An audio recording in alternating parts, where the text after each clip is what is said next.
Ay, grabe naman si Junior. Trending na naman siya. Laman siya ng social media, credit grabber di umano, nagpabida-bida di umano, naglabasan yung mga pictures, na kung saan meron pa siyang signage na build better more. Uy, mahiya naman kayo. Akala ko ba gusto nyo ng gera between China? Davao River Bukana Bridge, funded by China.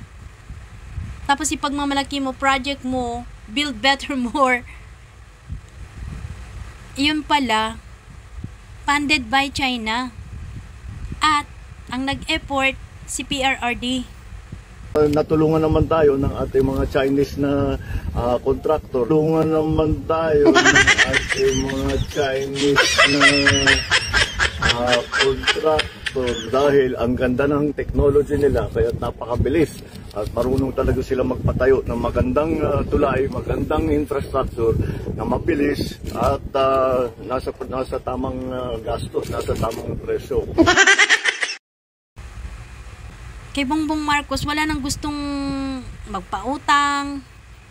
Katulad dun sa Korea, binawi. Dahil sabi, baka makukurap lang. See the difference ng friendly at palaaway. So, ito yung nahanap natin sa Google kasi hindi natin na makita yung October 3, 2018. Kahit pa mano may resibo tayong pinangawakan dito. Philippine News Agency, PNA. Ang sabi po dito, China grants 3.7 billion to Philippines to support infra development initiatives. At sa pambungad, makikita po natin yung flag ng Pilipinas at ang China. Ngayon, pansinin nyo yung date. 2021, January. Ibig sabihin, ang presidente pa noon ay si PRRD. Kasi si Bongbong nag-assume ng office June 30, 2022. The Philippines and China signed an agreement on economic and technical cooperation that will provide the country with a grant of 3.72 billion from China to support the implementation of infrastructure projects and other development initiatives of the Duterte administration. So, maririnig mo na doon, Duterte administration. The grant is intended to support livelihood projects, infrastructure facilities, feasibility studies for major projects and other projects to be mutually agreed upon by the parties. Parties means China and Philippines. So, i-scroll natin pataas pa para matubok natin yung gusto natin ipabatid sa taong bayan sapagkat mas maganda na malaman natin yung katotohanan kesa yung mabubulag yung mga Pilipino sa isang bagay na hindi naman talaga proyekto ito ni BBM.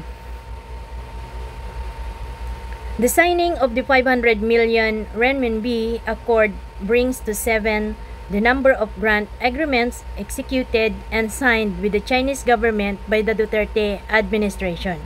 So naulit, no? Naulit yung pagbanggit sa pangalang Duterte. Sinasabi diyan na 7 yung na-grant na agreements na binibigay ng China. So, alaman natin kung ano pa yung ibang project na nag-agreed yung China na bilang tulong niya sa Pilipinas. Sa baba, ito po yung nakasulat. Among the projects being supported or currently funded under these 6 grant agreements are the construction of bridge along the Pasig, Marikina rivers connecting Binondo, Intramuros. Ito po yung laging pinapa-inaugurasyonan ni BBM na 4 times na yata na nagpa-inaugurasyon dyan. May mga paputok na lightings, etc. Yan, ituloy natin yung pagbabasa. The construction of bridge along the Pasig, Marikina River connecting Binondo, Intramuros, Estrella, Pantaleon, and along the Davao River Bukana Bridge. O ito na yung kung saan nagtre-trending ngayon, binabas po ngayon si Junior. Kasi nandun siya Ang nakikita natin sa social media, ayon sa kanila, nagpabida-bida, credit grabber. Naglagay pa siya doon ng tarpaulin niya na build better more. Ang katotohanan, ito ay under ng build project. Hindi po build better more.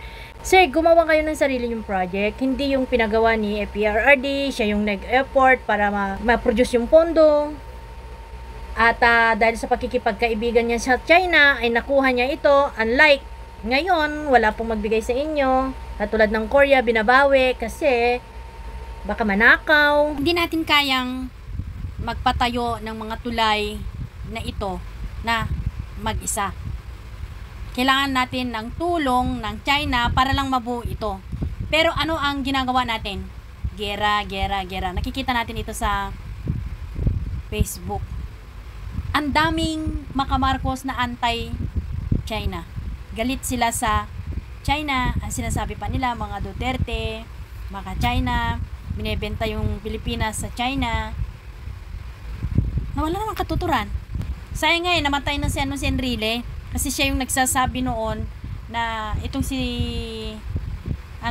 Trililing, siya yung nagbabakdor papunta doon sa China.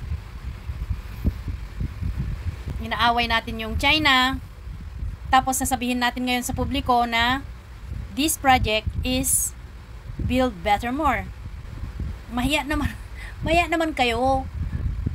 Build project yan. Mga pinapakita ng mga kasamahan nating mga vloggers, 2018 yung pinapakita nila. Ako 2021 kasi iyan po yung na-search ko. Pero nasa linya po doon sinasabi na ito ay funded ng China at dahil yan kay Duterte. Hindi Bongbong Marcos, hindi build better more, kundi build.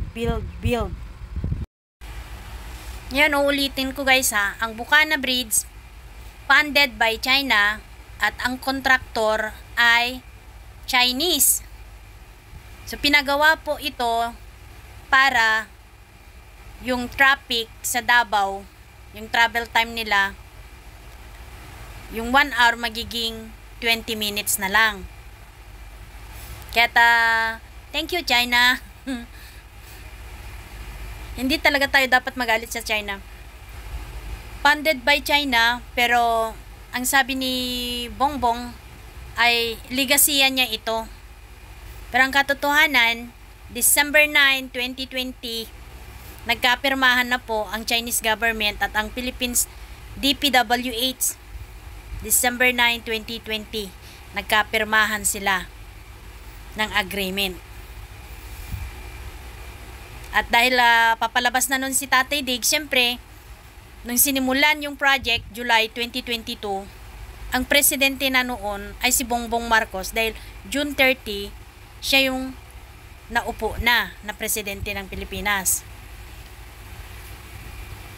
So, kayo nang bahala mga kababayan kung sino ang may ligasiya, kung ligasiya ba niya. Kasi i-implement na lang po yung construction Ngayon, tapos na po yung Bukana River, bubuksan na siya sa December 15. Sa inyo, sa palagay nyo, sino ang may ligasiya? Duterte o si Bongbong Marcos? Magpagawa ka ng sarili mong proyekto. Mag-effort kang magpundo ng iyong proyekto. Yung housing mo, punduan mo para matapos na po yung 1 million na pabahay mo. Tapos, i-flex mo na sa government, i-flex mo sa taong bayan na iyon yung ligasiya mo. Huwag magnakaw nang hindi mo pinaghirapan.